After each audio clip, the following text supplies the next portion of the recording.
Bonjour les amis, bienvenue sur ma chaîne YouTube, je m'appelle Kabarma. Ici, nous allons parler des différents modes de régularisation en France.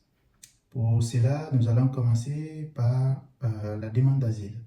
Vous savez bien, l'asile est très compliqué, c'est-à-dire c'est une procédure très longue et ça demande beaucoup de réflexion et d'analyse. Quand on vient ici en Europe ou en Occident en général, il ne faut pas surtout se lancer tout de suite dans une demande de régularisation. Il faut d'abord réfléchir et savoir dans quel cadre vous pouvez vous faire régulariser parce qu'il y a des critères d'éligibilité. Pour cela, nous allons définir ce que c'est que l'asile pour que nous ayons la même compréhension de la chose.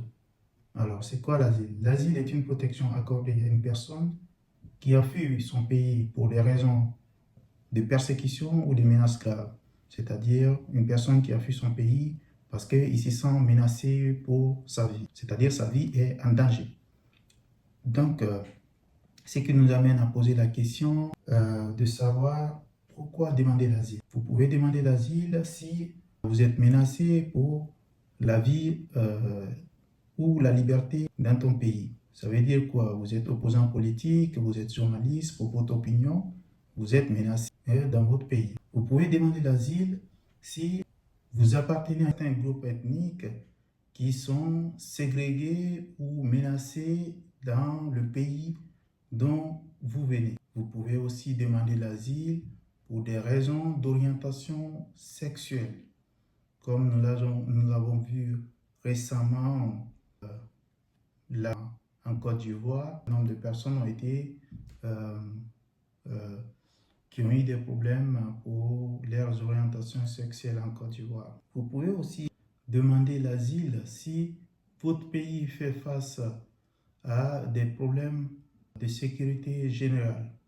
C'est-à-dire, il y a un groupe, il y a des rébellions dans le pays, il y a la guerre civile, le pays a été attaqué par d'autres pays, comme on le voit un peu partout aujourd'hui, en Afrique, en Occident, ici en Europe, comme en Ukraine, et récemment au Moyen-Orient, comme au Liban.